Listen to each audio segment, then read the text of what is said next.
ang GMA Regional TV, One Mindanao. Aniya na mga dagkong balita karong adlaw sa One Mindanao. Tulo ka patayng lawas na recover sa nahugnong supermarket sa Jensan. Search, rescue and retrieval operations natapos na.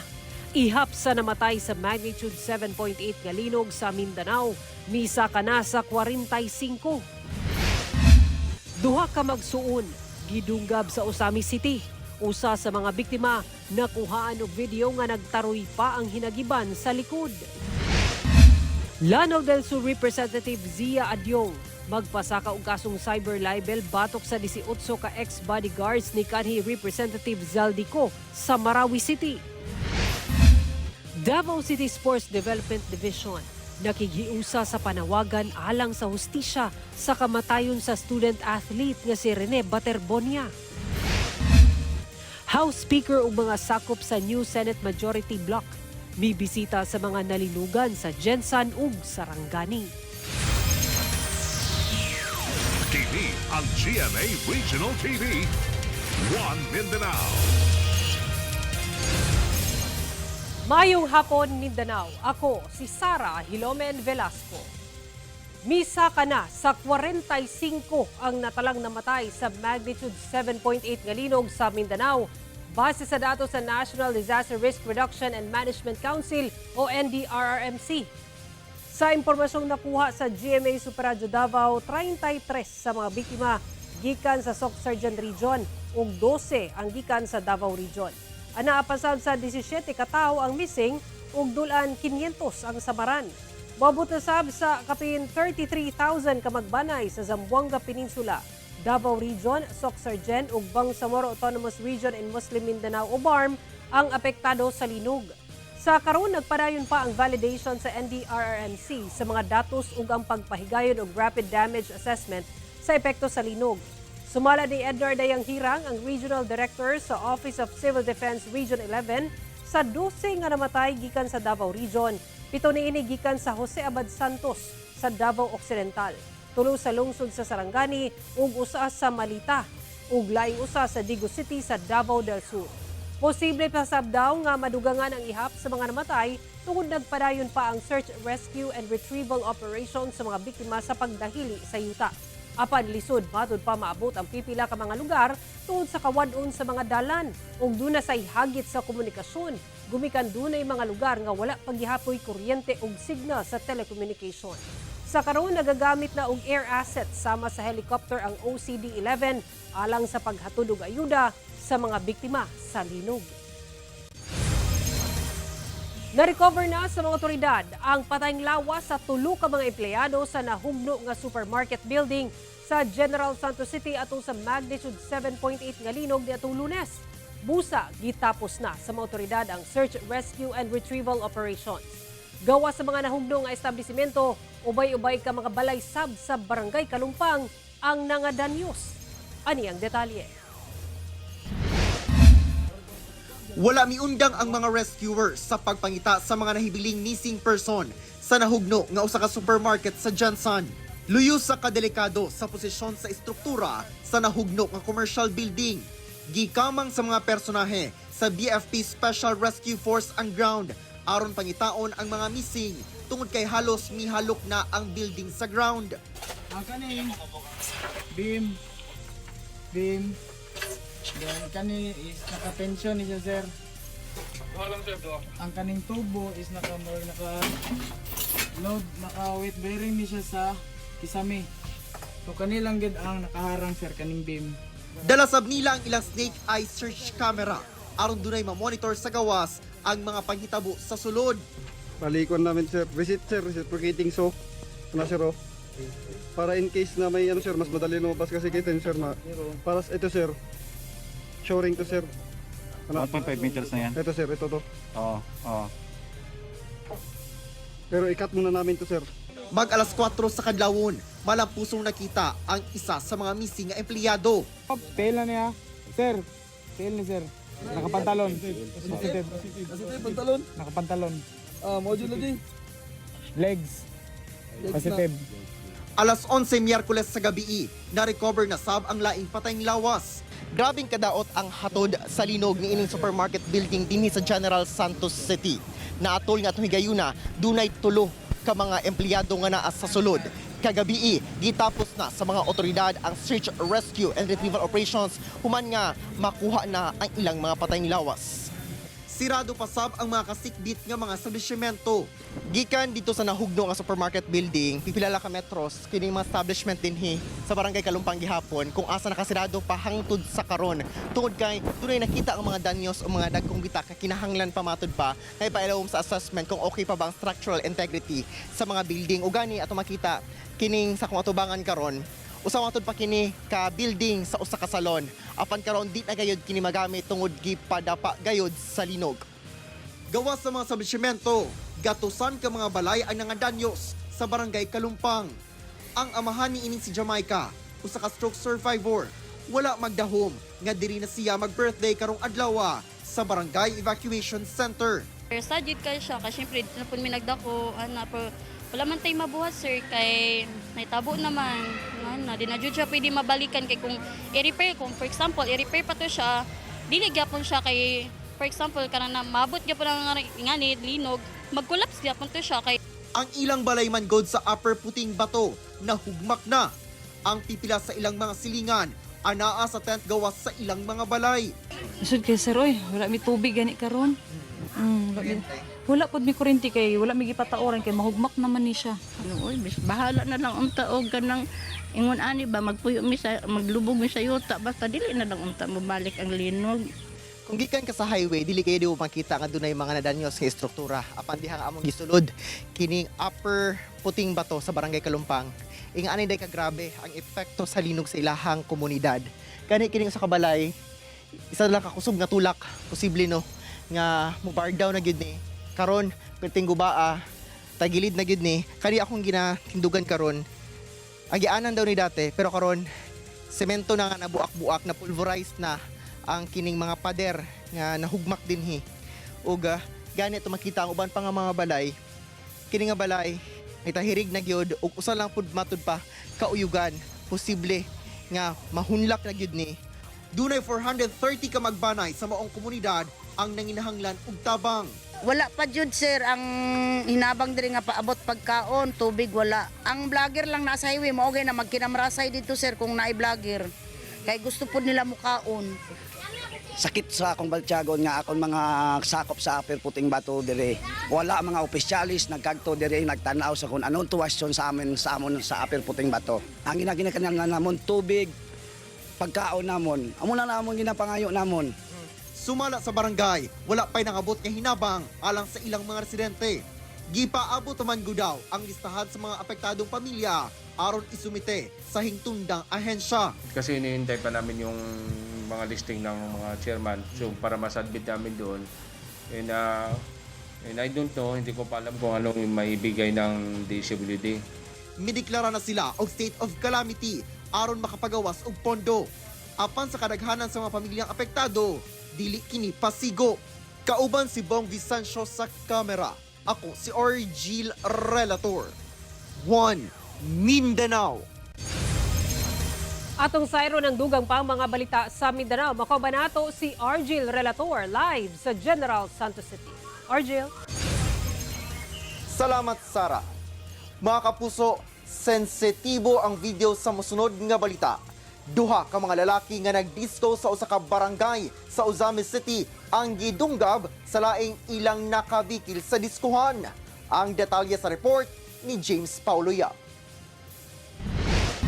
Viral karon sa social media kining usa ka cellphone video nga kuha sa usa ka netizen kun asa makita ang nagtaroy pa nga hinagiban sa likod sa usa ka lalaki sulod sa usa ka diskuhan. Sumala sa kapulisan, nahitabo ang insidente niadtong June 9 pasado alas 2 sa kadlawon sa barangay Gimad sa Ozami City sa Misamis Occidental. Sumala sa investigasyon nga nagkabikil kuno ang grupo sa biktima ug suspect dihang nagpisikalan atol sa ilang pagsayaw. Kamulo silang sayaw-sayaw sa grupo sa suspect. So iyang gisita nga nung gisiko siya. So naisayo komosyon sir niya kay gituok na magud sa iyang igsuon tong nakasiko. So pagkagubot nilaban ni ang kuan suspect tulong nanunggab sa kuan atong victim. Nasuta nga mag-igsuon matud pa ang duha ka mga biktima. Ang usa nakaangkon og tulo ka samad dinunggaban sa likod, samtang ang laing biktima maoy makita sa video kung asa nagtaroy pa ang hinagiban sa iyang likod. Hinuon ana matud pa sa luwas nga kahimtang ang duha ka mga biktima, samtang nakakustodiya na ang lalaking sospek o ginaandam na ang kaso nga ipasaka bato kaniya. Wala pa'y pahayag ang mga biktima o ang sospek. Right after sa incident, sir, ang suspect niuli sa ila na yon pagkadlawon, sir, gisurrender to siya sa iyang mga ginikanan, sir. Ako si James Paulo Yap, 1 Mindanao. Nagduso si Lanao del Sur 1st District Representative Zia Alonto Adyong sa Marawi City ug kasong cyber libel ug libel batok sa 18 ka mga ex-bodyguards ni kanhi Congressman Zaldico tungod sa pagkalambigit sa iyang pangalan nga midawat kuno og maleta nga kwarta gikan sa flood control project. Ang detalye sa report ni James Paulo Yap. Webes sa buntag, formal lang nga nagduso sa iyang reklamong cyber libel ug libel si Lanao del Sur 1st District Representative Zia Zia Alonto Adyong batok sa 18 ka mga ex-bodyguards ni kanhi Congressman Zaldico human nga gibalik-balik matud pa og lambigit ang iyang pangalan ug gialigaran nga midawat og maletang adunay kwarta nga gikan sa flood control budget. Sumala ni Adyong nga napugos na kuno siya sa pagduso og kaso aron matuldukan ang maong issue. Hindi lang ito personal battle kasi kung ako lang personal battle ito walang problema sa akin, pero it drags now the issue on the institutional integrity and respect of the people to the Senate. Dugang ni Adyong nga targeted og klarong pag-atake lang sa ilang kredibilidad ang tumong sa maong 18 ka mga ex-bodyguards. Nagtuo kuno siya nga mga supporters ni Vice President Sara Duterte ang nagpaluyon niini tungod sa ilang politikanong interes sa umaabot nga eleksyon. Targeted yung yung mga pangalan na nandoon, identified na perceived detractors ng Vice President, tapos yung mga sumusulong nito ay identified to be an ally of the Vice President, no? At the time when the impeachment trial supposed to start and begin. Ginakuhaan pa og pahayag ang kampo ni Vice President Sara kalabot niini. Duna say hagit si Adyong sa 18 ka mga ex-bodyguards lakip sa ilang abogado nga si Attorney Levi Baligod. What they're claiming is that they're holding on to the truth.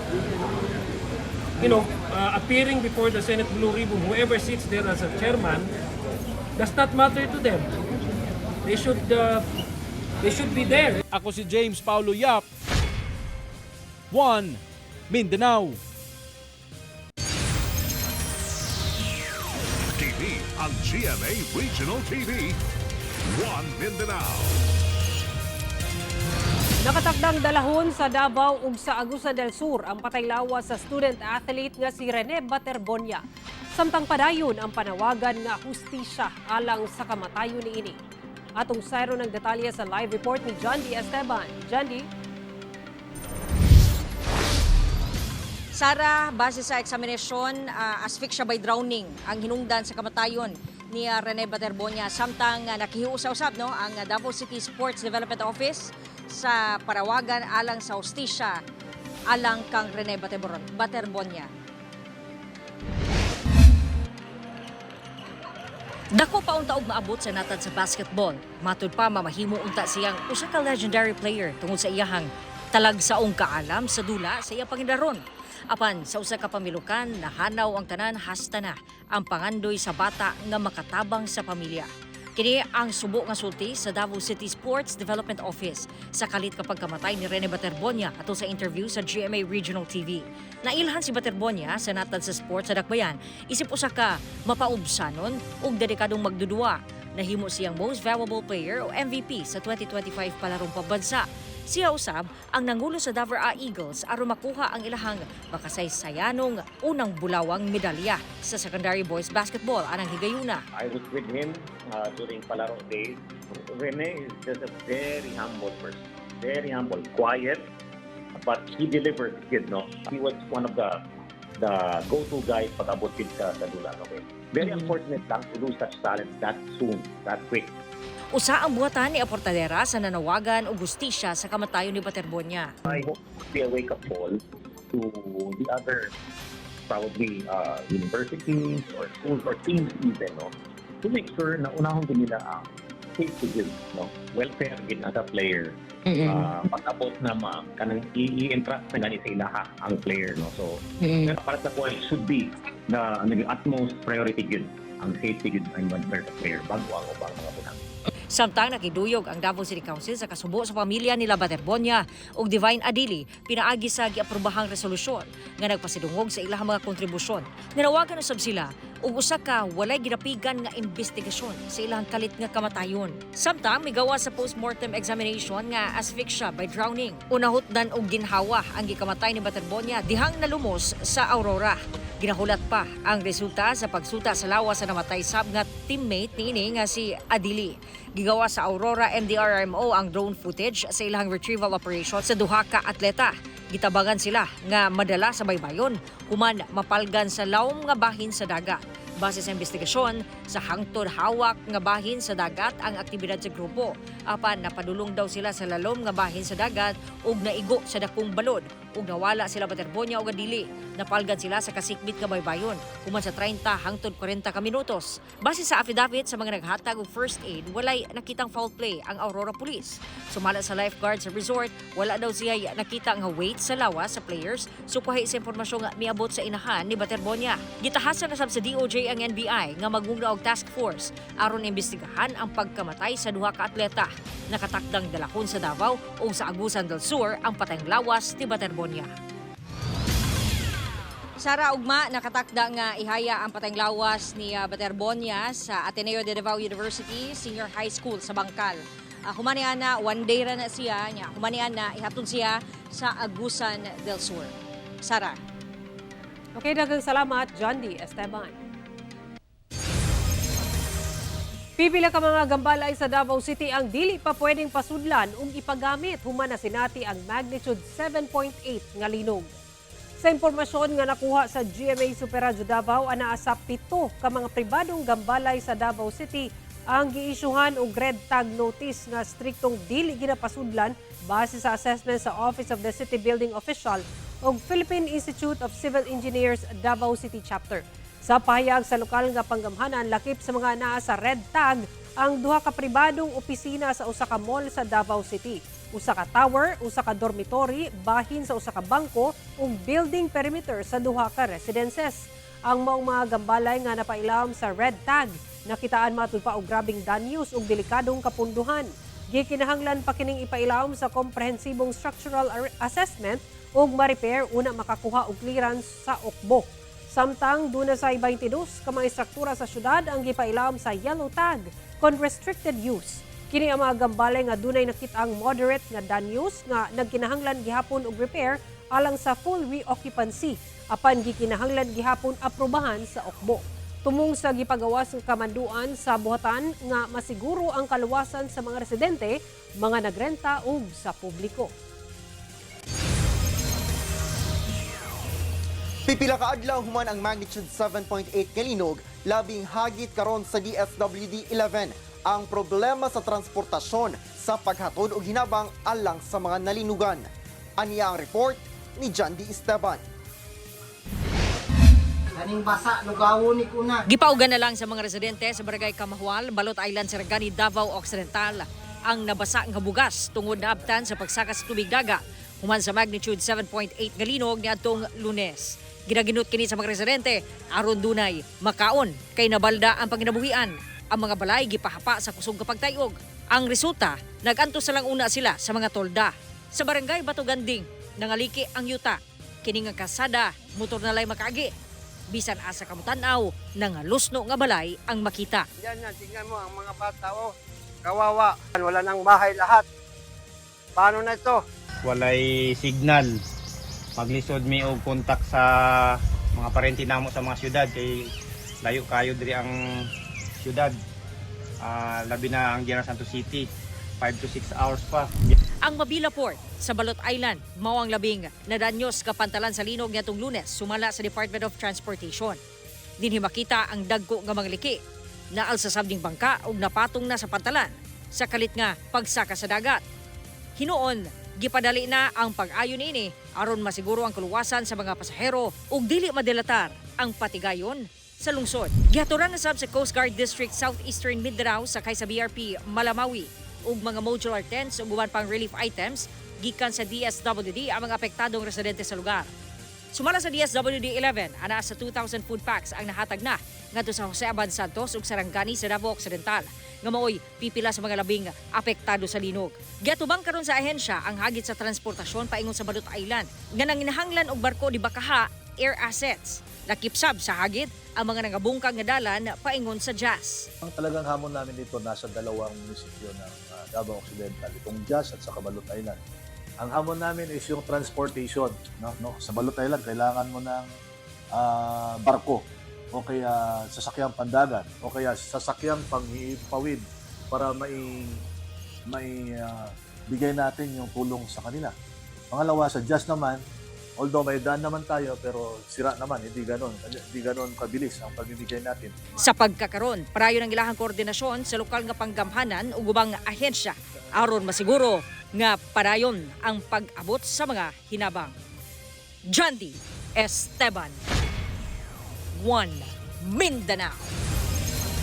Personal nga gisuta ni House Speaker Faustino Bojedi ug mga sakop sa New Senate Majority Block ang kahimtang sa General Santos City ug Sarangani Province human ang kusog nga linog niadtong Lunes. Gisiguro sa House Speaker nga dunay pondo aron ma-repair ang mga nadanyos nga infrastruktura. Ani ang detalye?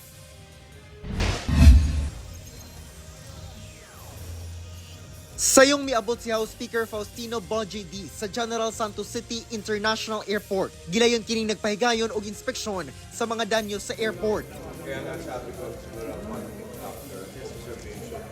Dunay na danyos nga kisame. Hinungdan nga, gisirado una ang airport alang sa commercial planes tungod sa danyos sa pasilidad. Wala hinoy danyos sa mismong runway.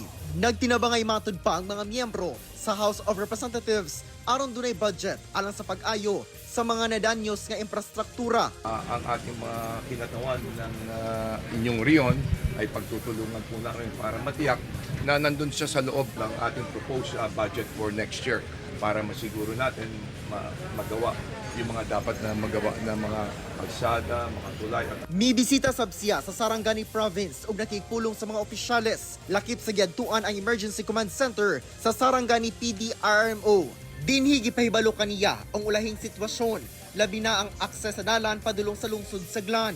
Sa karon, masulod na ang Glan sa mga sakyanan human ang clearing operations. Iyasab giduaw ang mga pasyente nga nagtiner gawas sa Sarangani Provincial Hospital. Sa lahat ng mga ospital na kakailangan na related po sa earthquake ay titiyakin natin na zero balance yung ating mga kababayan na nasa loob ng mga ospital. At dapat madagdagan pa ng mga pondo para meron tayong kasiguran matiyak na malagpasan natin itong paghamon na tumama po sa atin dito sa mga kababayan natin. Nag-abot ang House Speaker ug mga miyembro sa New Senate Majority Block nga sila si Acting Senate President Sherwin Gatchalian, Erwin Tulfo, Mig Zubiri, Senator J.V. Ejercito nga may bisita sab sa Sarangani Provincial Capital. Nagtunol sad sila og relief goods ug ginatibuk-ang 1.5 million pesos nga financial assistance ngadto sa mga biktima. Nag-ambag-ambag kami mga senador ng aming sweldo para ibigay po sa General Santos City at meron din po kaming dalang mga bigas para po sa mga na-evacuate. Yung mga karsada, tulay, mga classrooms ni Mayora na kailangan ma-repair na kulang naman yung 20% budget ng city, kami nang sasalo doon. So, titignan lang natin siguro kung kailangan natin magbago ng improve pa yung taasan natin yung standard to kagaya sa Japan, di ba? Kahit na anong earthquake, very minor ang damage nila. We want to help in the rehabilitation, makabalik sa normal na pamumuhay ng Gensan. So yung pinaka-priority, maibigay nyo sa amin, maisama na sa budget, yung public market, no? Na kailangan dahil araw-araw yan. Kauban si Gary Balantay sa kamera. Ako si Argil Relator. One Mindanao. Private and public. Pagpatay sa konteksto ilawom sa war on drugs, online harassment ug red tagging sa mga human rights defender, pagpatay sa mga tigbalita, lakip na.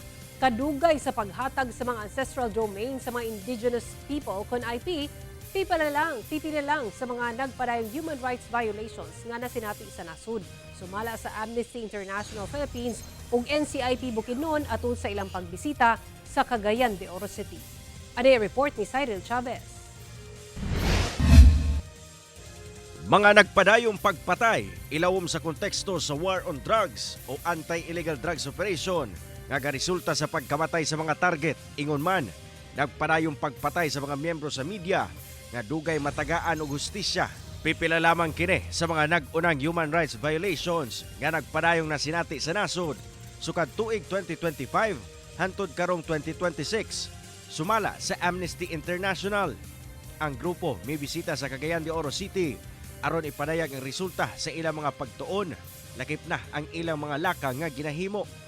Matod sa grupo nga sagad sa mga nasinati gyud sa mga HRD sa nasod ang walay undang nga pagpangharas kanila tungod sa ilang ginapaglaban ang pagprotekta sa katungod sa usa ka individual. Nakalagay sa ating 1987 Constitution na obligasyon ng ating Estado through our government, ng pamahalaan, na irespeto, protektahan at i-fulfill yung karapatan ng bawat Pilipino o bawat tao na nandito sa Pilipinas.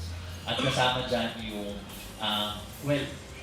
we can only do so much, admittedly, but we will not stop issuing public statements. We will not stop asking audiences before relevant government agencies. O sasab sa nakita sa grupo ang nagpadayong pagpangharas o red tagging sa mga human rights defenders, mapa-online man o physical, kung asa ang ubang kaso moabot pa sa aduna gyud mamatay. Ang nakakalungkot ay maraming sitwasyon na parang weaponizing the law against activists and journalists. At parang without necessarily having a goal na makonvict. Ginakwaan natog reaksyon ang otoridad apan daan ang mibarog ang PNP nga sa tarang operasyon nga ilang ginahimo kalabot sa ilegal nga droga. Ilang ginaobserba ang human rights o kung dili sila mabutang sa alanganin. Samtang ang Department of Defense kung asa na pailawom ang AFP, daan na sab nga nag-ingon nga kanunay sila gasunod sa human rights o gatuman lang sa ilang tahas aron protektahan ang nasod batok terorismo. Padayon sab ang panawagan karon sa mga IP groups labi na sa Bukidnon nga matagaan na og pagtagad sa gobyerno ang dugay kalisdanan. I would like to ask also, especially our government, that they can fund or they can have more funds for the delineation and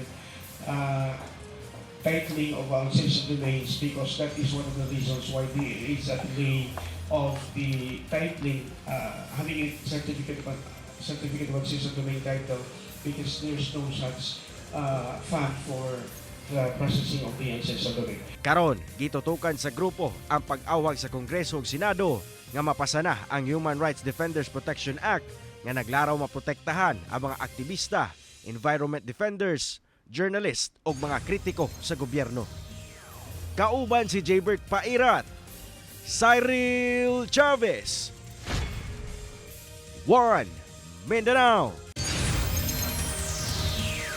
TV ang GMA Regional TV, One Mindanao. Sa nagpadayong pagsuspenso sa operasyon sa sanitary landfill sa Davao City, apektado na sab ang pipila ka mga dunay gagmayng negosyo nga naplastar sa mga ginalabayan ug basura sa mga residente sa Barangay Katalunan Pequeño, Barangay LGU. Dunay hangyo sa mga residente. Ani ang atong balitang barangay. Human nagpatuman og suspension order ang DNR Region 11 sa Davao City Sanitary Landfill. Apektado na ang mga pipila kadunay gagmayng negosyo kung asa ang pwesto na plastar duol sa mga ginalabayan ug basura sa mga residente. Sama sa Barangay Katalunan Pequeño nga ang basura naagyud nagpondo sa intersection sa Kadalanan. Sa kasinatian ni Roxanne Yosores, wala na daw customer nga mamalit sa iyang baligyang kakanin. Siyempre sir, mga customer, malanganin na mo ngunong kayo sa kan kasi mo sila bako, ana, o niya. Napoy mga langaw, kami todo amping po yun sa mong baligya. Imbes nga i-display ang mga baligyang isda ni Geraldine Manti, sa icebox na lang sa niya kini ginabutang. Sir, kay pala sa kuanan, hindi ko isda. So So ang akong isda ginabutan na ako ka ice bag ako i-display man ko nako dagko kay langaw.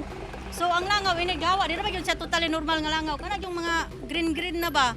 Aminado ang mga apektadong mamaligya ay nga nakahibalo sila nga dili pa kalabay og basura sa maong landfill apan duna sila ipanawagan. Siyempre kung nagka-problema dito, aksyonan pud unta nila kung unsay dapat buhaton ani. As of now, wala pa gyud tay labay sa landfill sa atong mga basura. So gipanawagan ang tanang mga constituents nga unta i-keep nato usa ang mga basura sa atong tagsa-tagsa ka mga panimalay o i-observe nato ang katong proper segregation sa atong mga basura para malesen ang mga basura nga magawas sa atong panimalay. Adlaw Miyerkules, giinspeksyon na sa DNR 11 ang sanitary landfill. Ginapaabot pa ang pahayag niini kalabot paglift sa suspension order. Kauban si Melchor Awing, Sara Hilomen Velasco. 1 Mindanao. Andam ang COMELEC na magtukod og makeshift polling center sa mga eskwelahan sa BARM nga naguba sa magnitude 7.8 nga linog. Sumala sa COMELEC, manual ang himuong pagboto sa ana sa 450,000 registered voters sa distrito.